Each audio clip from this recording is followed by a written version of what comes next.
Next Thursday night, the Dallas Cowboys will play the Eagles in Philadelphia. That's all we know for certain. Micah Parsons' status remains a complete mystery. He was not in uniform for their final preseason game the other night. Received a lot of attention for this moment here that you see, sort of lying down on the training table while the team's offense was driving down the field. He was the only player not wearing a jersey during the game, so this thing just continues to take turns left and right. How good is he? He's about as good as you can be. Since entering the league in 21, he has 52.5 sacks, more than the combined total of the next three closest Cowboys, two of which are no longer Cowboys.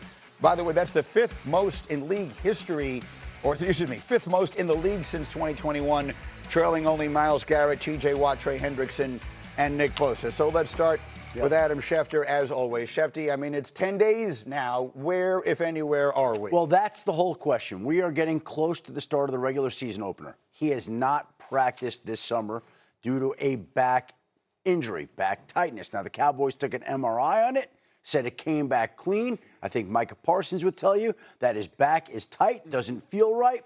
So he has not practiced. So in a best-case scenario, RC can't keep a straight face as I bring up back tightness. Yeah, because you can't disprove back tightness. You can't tell me my back ain't tight. The MRI said it's not tight. Yeah. Well, there you go. And that's going to be the issue. Yeah. He hasn't practiced. He's got a tight back. The Cowboys' regular season opener is a week from Thursday night in Philadelphia.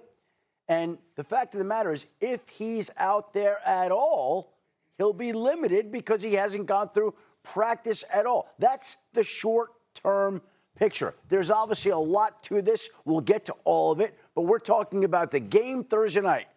Practice, no practice. So we'll see if he can make it out there next week. And I would say right now that is very much in question. So in case you missed all of the stuff from last week, Jerry Jones did an enormous media tour. They're promoting this very entertaining documentary, by the way, that is currently out there, completely separate from this story. It's outstanding, but that's neither here nor there. Jerry Jones, by now, you've seen everything, including the agent told me to stick it, you know where, and all the rest of that stuff that has been out there. Then Micah sort of responds, if you will, with this silent protest, whatever you want to call it.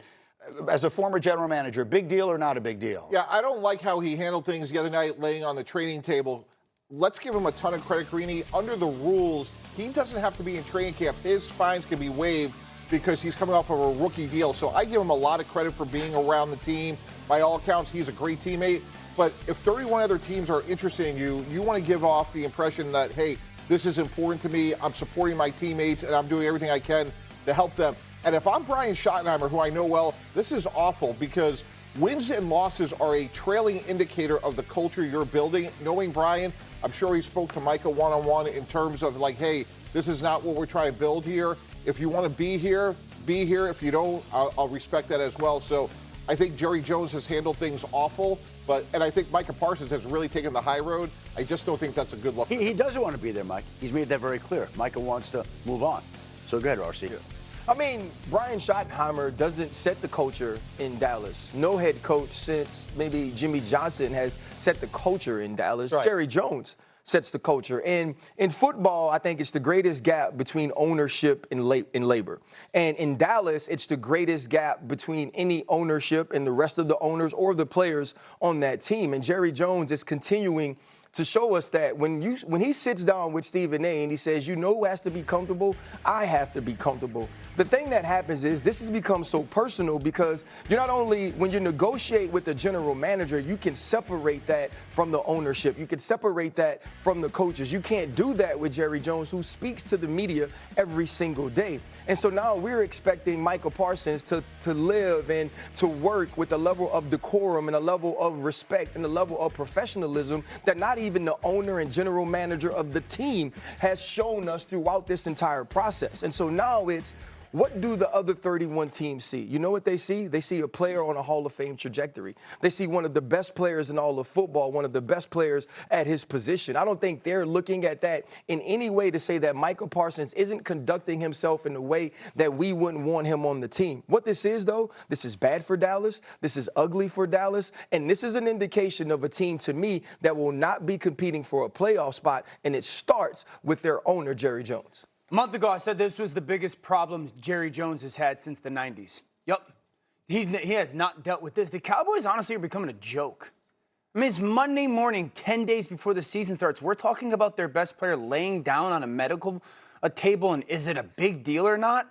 And when I first started in this business, it was like we were talking about the Cowboys and the best offensive line in the history of football and Zeke Elliott running for 50. Now we're talking about Micah Parsons laying down on a table 10 days before playing on the road against their division rival. If it's as bad as we hear it is publicly, why haven't the Ravens or the Bills made the call? Well, I could tell you that there are teams that are all watching and observing, and they would love to trade for Micah Parsons. I don't think that any team out there believes that it's real and serious that Dallas will look to deal him. So are there 31 other interested teams in Micah Parsons? Yes. Do any of them think that Dallas is going to trade him before the season begins? I don't think they think that. Well, Shefty, then it becomes, for Jerry Jones, is the player and the player's production worth more than the dislike of the player or his actions? So I think a great way to move this forward, guys, if I was Jerry Jones, I'd get a room and say, let's do a 2-year Band-Aid. Let's go $84 million, fully guaranteed 2 years. So average per year, you're now above TJ Watt. 0% chance Micah would do that. Well, listen, it's not good for the team because I'm giving a lot of guaranteed money, only getting 2 years. It's not ideal for Micah Parsons, but it's $84 million guaranteed instead of playing for $24 million and then being franchised. So Chris Jones had a Band-Aid a couple of years ago. Saquon Barkley did. And the deals where both sides look at it and are kind of like icky, that's really the best Band-Aid. I think the part is, like, those things can become icky, and we can work on business if we do business in the way that business is supposed to be done. That's not what Jerry Jones has done with Micah Parsons. And now if you look at someone like a Dak Prescott, who is part of A1 with Todd Franz as his agent, you dealt with Todd. If you think about Tory Dandy, who is CeeDee Lamb's agent, you dealt with him.